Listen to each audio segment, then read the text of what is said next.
Assalamualaikum warahmatullahi wabarakatuh. Alhamdulillah sahabat-sahabatku semuanya dimanapun Anda berada, yang senantiasa ingin mengharapkan berbagai banyak keberkahan dan rahmat Allah Subhanahu wa taala melalui mengenal dari kekasihnya, yaitu baginda Nabi Muhammad sallallahu alaihi wasallam. Alhamdulillah, sebelumnya kita ini mengenal dari budi pekerti dan akhlaknya Rasulullah SAW.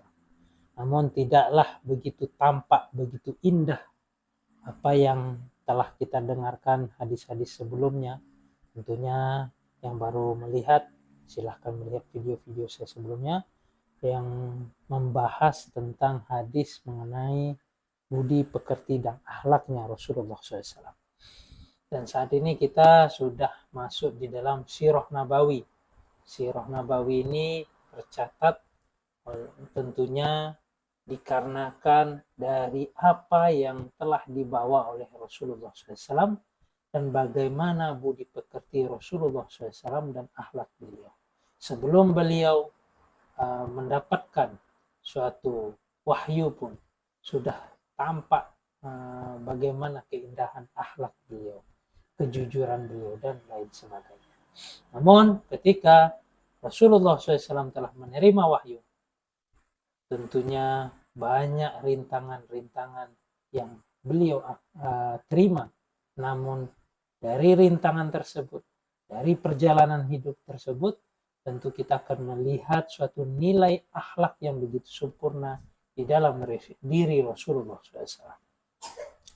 Tentunya Rasulullah SAW dengan memiliki kepribadian yang luar biasa tersebut, maka tidak henti-hentinya jika kita mengenal dari Rasulullah SAW akan mengenal bagaimana sebenarnya keimanan ataupun ketakwaan yang sejujurnya diharapkan kepada diri kita kepada zat yang maha agung, yaitu Allah Subhanahu wa taala. Dikarenakan tidak semudah yang dibayangkan untuk mencapai keridhaan kepada Allah yang dimiliki oleh para sahabat, tentunya mendapat gelar radhiyallahu anhu. Dan beliau adalah santri-santrinya Rasulullah SAW yang melihat dari kehidupan Rasulullah SAW. Di sini kita sudah memasuki dari tentang yang pelajaran kemarin, tentunya tentang bagaimana pemuka-pemuka Quraisy yang berusaha untuk menghalangi orang-orang yang hendak menunaikan haji mendengarkan apa yang disampaikan oleh baginda Nabi Muhammad SAW. Tentunya dengan hal tersebut mereka telah menggunakan sekuat tenaga pikiran mereka untuk menghentikan dari orang-orang akan membawa dari apa yang telah dia dengarkan kepada dirinya yang disampaikan oleh baginda Nabi Muhammad SAW. Namun Allah Subhanahu wa taala pun telah memberikan tersebarnya melalui hal kejadian ini. Ini hikmahnya ya teman-teman. Dengan kejadian ini pun tersebar dan terbawalah oleh orang-orang yang ketika itu menunaikan haji apa yang telah dia dapat dari baginda Nabi Muhammad SAW. Sehingga Nabi Muhammad SAW tersebar di kalangan seluruh jazirah Arab. Dan mereka telah memufakati atau membenarkan untuk membuat orang-orang haji itu datang dengan keyakinan bahwa Muhammad ini adalah dusta, dengan mengatakan bahwasanya Muhammad ini adalah memiliki sihir. Kurang lebihnya demikian. Dan panjang lebar kita membahas di video-video sebelumnya tentang bagaimana mereka menghalangi dari dakwahnya Rasulullah SAW. Dan tentunya kita masuk kepada tahap beberapa cara mereka untuk merintangi dari dakwah tersebut. Sehingga ejekan, penghinaan, olok-olokan, dan penertawaan itu tidak bisa dihindari. Karena itu dilakukan untuk akan memberikan suatu hal kepada orang mukmin pada saat itu mentalnya akan terganggu dengan hal-hal yang menyulitkan dirinya tentunya dan melecehkan orang-orang beriman tentunya, dan dia bermaksud untuk mematahkan dari mental-mental mereka. Begitu kurang lebih yang dikehendaki. Namun tidak terhenti begitu saja. Orang mukmin pada saat itu memang berjumlah yang sedikit, namun mereka saling bahu-membahu, sehingga kekuatan itu pun tidaklah melemahkan dari mereka, sehingga mereka pun melakukan suatu hal yang tentunya banyak sekali hal yang tidak pantas di kalangan mereka, kurang lebihnya begitu ya. Mereka bahkan mengejek-ngejek dari ajaran beliau dan membangkitkan dari rasa keraguan-raguan kepada orang-orang tentunya, dan menyebarkan dari anggapan-anggapan yang menyanggah dari ajaran-ajaran yang dibawa oleh baginda Nabi Muhammad SAW. Dan begitulah mereka di dalam menghalangi dari dakwahnya Rasulullah SAW. Dan yang ketiga, mereka melawan Al-Quran dengan dongeng-dongeng orang dahulu dan menyibukkan manusia dengan dongeng-dongeng tersebut, dan meninggalkan agar mereka untuk meninggalkan dari Al-Quran. Mereka menyebut bahwa suatu kali An-Nasir bin Haris, yang tentunya kemarin sudah kita dengarkan, dia ini banyak mendatangi raja-raja Persia, Romawi, dan banyak mengambil tentunya cerita-cerita yang mana dia banyak bercerita tentang apa yang dia petik dari pertemuan mereka kepada Raja Romawi dan lainnya. Dan dia menguntit atau mengikuti baginda Nabi Muhammad SAW dan memberikan keraguan-keraguan kepada orang yang telah kurang lebihnya dia mendengarkan apa yang didakwahkan dan disampaikan oleh Rasulullah SAW dengan perkataan ini itu dusta, itu lebih baik dari itu tidaklah sebanding lebih baik dari cerita saya yang tentunya dari raja-raja, begitu kurang lebihnya. Alhamdulillah, sehingga diturunkan juga ayat oleh Allah Subhanahu wa taala atas perihal tersebut.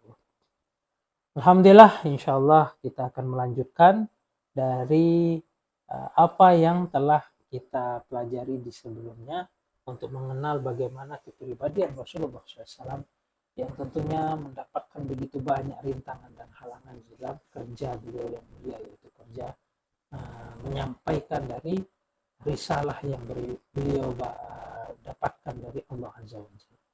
Seperti biasanya, sebelum kita melanjutkan dari kajian kita ini, alangkah baiknya kita memohon kepada Zat yang Maha Agung, yaitu Allah Subhanahu wa taala, agar dilimpahkan kebaikan-kebaikan, keberkahan di dalam kehidupan kita, dan diberikan rahmat dan ilmu yang barokah, karena Allah yang memiliki segalanya. Dengan surat Al-Fatihah. A'udzubillahi minasyaitonir rajim. Bismillahirrahmanirrahim.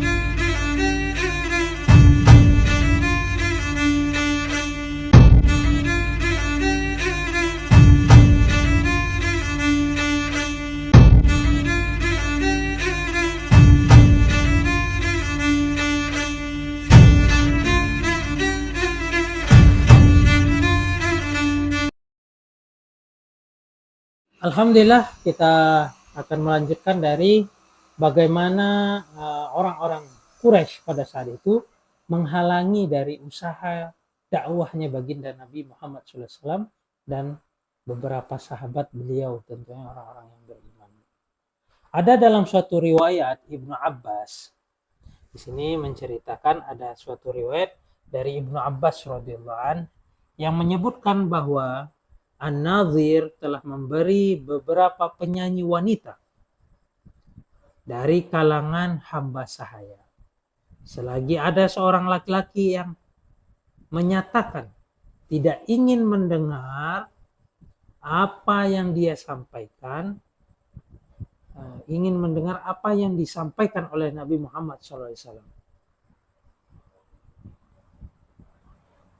Maka dia menghadiahkan seorang penyanyi tersebut kepadanya. Jadi dia menawarkan sampai dia membeli beberapa budak untuk dari hamba saya. Pada saat itu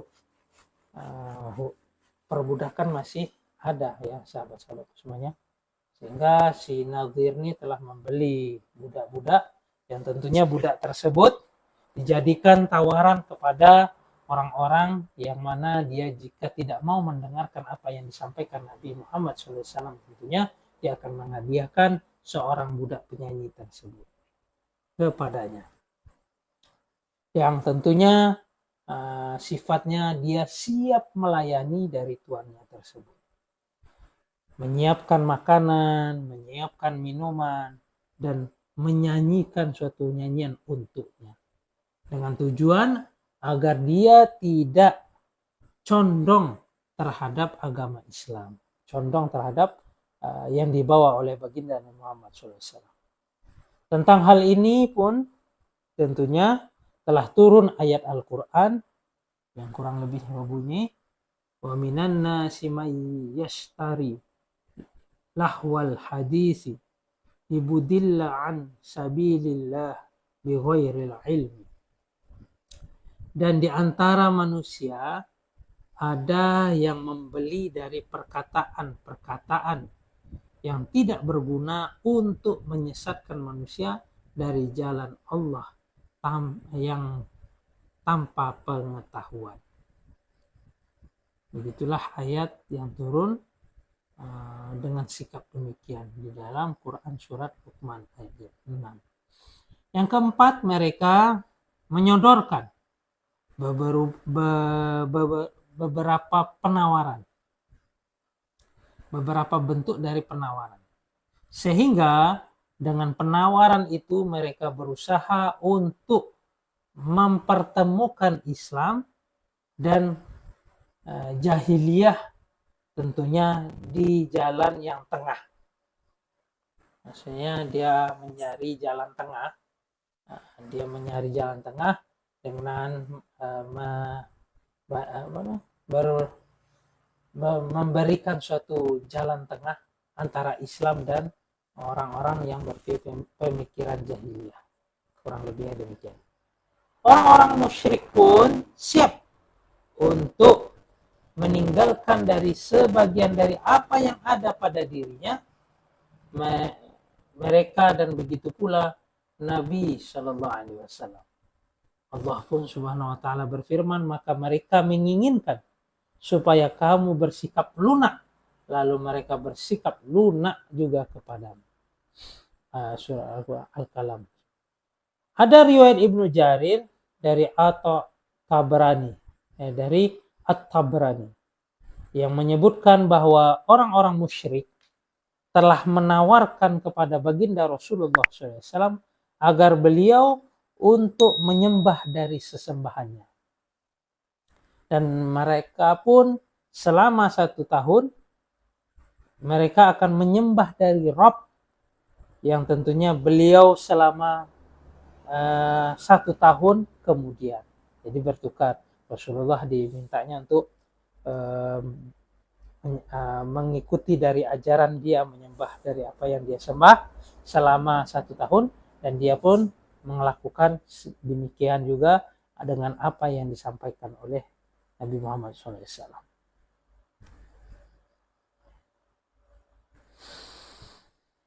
Riwayat lain pun menuturkan Abdul bin Humaid menyebutkan bahwa mereka berkata, andaikan engkau mau menerima dari sesembahan kami, kami pun akan mau untuk menyembah dari sesembahan. Ibnu Ishaq pun meriwayatkan dengan sanadnya. Dia berkata, selagi Rasulullah SAW sedang tawaf di Ka'bah, beliau berpas-pasan dengan Al-Aswad bin Al-Muttalib bin Asad bin Abdul Uzza dan Al-Walid bin Mughirah bin Khilaf bin Al-As bin Wa'is As-Sahbi, yang mana mereka itu adalah para tetua dari kaum Quraisy.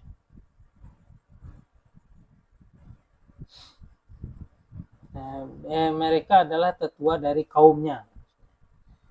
Mereka pun berkata, ya Muhammad, wahai Muhammad, kesinilah.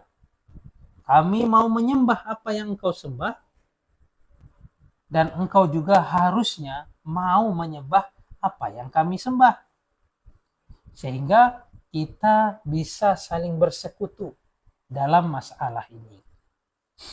Jika apa yang engkau sembah ternyata lebih baik dari apa yang kami sembah, maka kami boleh untuk melepaskan apa yang seharusnya menjadi bagian kami. Dan jika apa yang kami sembah, maksudnya kami sembah, ternyata lebih baik dari apa yang engkau sembah, maka engkau harus melepaskan bagianmu. Lalu Allah menurunkan dari surat Al-Kafirun. Dengan kejadian tersebut, Allah telah menurunkan surat Al-Kafirun. Begitulah kurang lebih banyak rintangan-rintangan yang dialami oleh baginda Nabi Muhammad SAW. Tentunya banyak juga sejarah menceritakan bagaimana mereka menghalangi dari dakwahnya Rasulullah SAW dengan cara menawarkan banyak kekuasaan ataupun beberapa wanita budak yang siap melayani, banyak sekali ditawarkan kepada Rasulullah SAW. Namun Rasulullah SAW dengan kasih sayangnya tetap melakukan dakwah ini, tidak pernah berpaling dari apa yang beliau risalahkan, yaitu tentang agama Islam. Sehingga dengan banyaknya rintangan tersebut sampai ke tahap mereka meminta untuk baginda Nabi menyembah dari sesembahan dia, dan dia pun menyembah dari sesembahan Rasulullah SAW. Dan itu langsung dijawab di dalam suatu firman Allah, Qul ya ayyuhal kafirun la a'budu ma ta'budun, di juz 30 kurang lebih. Ila akhir ayat. Allah telah menetapkan penawaran mereka yang mengelitik tersebut dengan rincian yang tentunya pasti seperti yang difirmankan tersebut. Boleh jadi ada perbedaan riwayat mengenai masalah ini, karena memang mereka menyodorkan penawaran itu tidaklah hanya sekali saja. Jadi banyak kali yang disodorkan, berbagai macam sodoran-sodoran yang diberikan kepada tentunya Rasulullah SAW untuk menghalangi beliau tidak lagi melakukan dakwah tentang Islam. Berbagai macam dalam tekanan.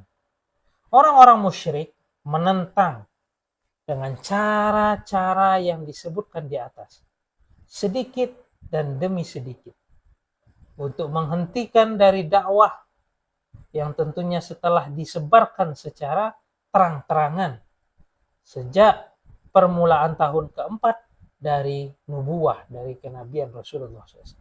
Mereka pun bertahan dengan cara-cara tersebut selama beberapa bulan. Setelah itu tidak berani beralih ke cara penekanan dan penyiksaan.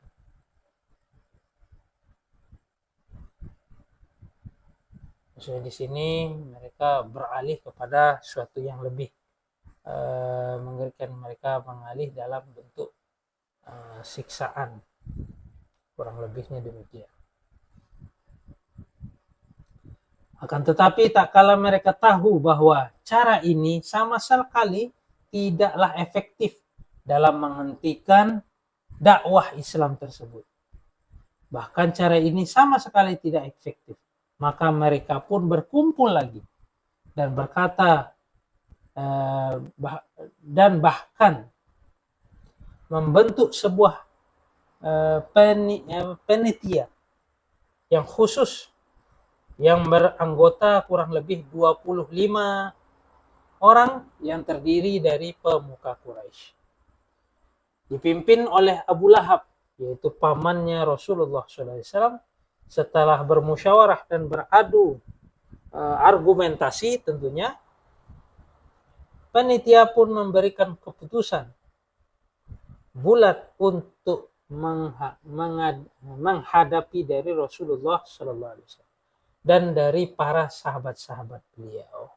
Mereka tidak akan mengendorkan dari usaha dalam memerangi Islam tersebut, mengganggu dari beliau, menyiksa orang-orang yang telah masuk Islam dan menghadangnya dengan berbagai siasat dan cara. Mereka pun mengambil dari keputusan ini dan sangat antusias melaksanakannya. Tidak terlalu sulit untuk menghadapi orang-orang mukmin yang tentunya lemah. Tetapi dalam menghadapi Rasulullah SAW, beliau adalah orang yang cerdas, pemberani, tegar, dan memiliki kepribadian yang kuat. Jiwa musuh pun bisa tunduk di hadapan beliau. Terlebih lagi, rekan-rekan beliau, siapapun yang berhadapan dengan beliau pasti akan memuliakan dan hormat. Tidak ada seorang pun yang berani untuk mengejek dan mengolok-olok beliau kecuali orang itu hina dan bodoh.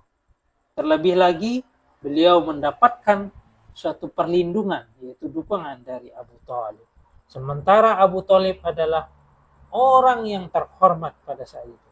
Tak seorang pun yang akan berani dari melanggar perlindungan yang diberikan olehnya. Keadaan seperti ini benar-benar menggelisahkan hati orang-orang Quraisy, membuat mereka bingung harus berbuat apa. Mereka tetap menahan kegeramannya. Sekian lama dia menahan dalam menghadapi dari dakwahnya baginda Nabi Muhammad sallallahu alaihi wasallam, yang bisa untuk memusnahkan kepemimpinan mereka dalam bentuk jahiliyah atau keduniaan. Oleh karena itu, mereka mulai melancarkan dari serangan terhadap baginda Nabi Muhammad SAW yang dikomandani tentunya oleh Abu Lahab. Sikap Abu Lahab ini sudah ditunjukkan terhadap beliau sejak hari pertama. Sebelum orang-orang Quraisy yang lain bertindak, di bagian terdahulu sudah kami singgung tentang sikapnya terhadap baginda Nabi Muhammad SAW di pertemuan Bani Hashim. Dan apa yang dilakukan di Bukit Sofa, di dalam beberapa riwayat disebutkan bahwa tak kala di Sofa itu Abu Lahab pun memungut sebuah batu dan menumpuk atau melempar kepada Rasulullah SAW. Sebelum itu Abu Lahab adalah sudah menikahi dari kedua anaknya, Utbah bin Utaibah dan kedua putri beliau, Ruqayyah dan Ummu Kulsum. Tepatnya sebelum beliau diutus sebagai Rasul. Tetapi setelah itu dia menyuruh dari kedua anaknya untuk menceraikan istrinya masing-masing dengan disertai ancaman keras. Tidak ada pilihan bagi kedua anak Abu Lahab kecuali menceraikan dari istrinya. Begitulah kurang lebih kisah tentang berbagai macam tekanan yang dilakukan oleh pemuka-pemuka Quraisy. Kurang lebihnya demikian. Wallahu a'lam. Alhamdulillah, sahabat-sahabat semuanya, mungkin sampai di sini dulu terlebih dahulu cerita sejarah kita Sirah Nabawi. Semoga di kesempatan lainnya kita akan melanjutkan dari kisah-kisah selanjutnya tentang mengenal kepribadian Nabi melalui Sirah Nabawi. Jika kalian merasa video saya ini positif, silahkan kalian share sebanyak-banyaknya dan jangan lupa like untuk mendukung dari video saya dan subscribe untuk mendapatkan notifikasi. Wabillahi taufiq wal hidayah. Assalamualaikum warahmatullahi wabarakatuh.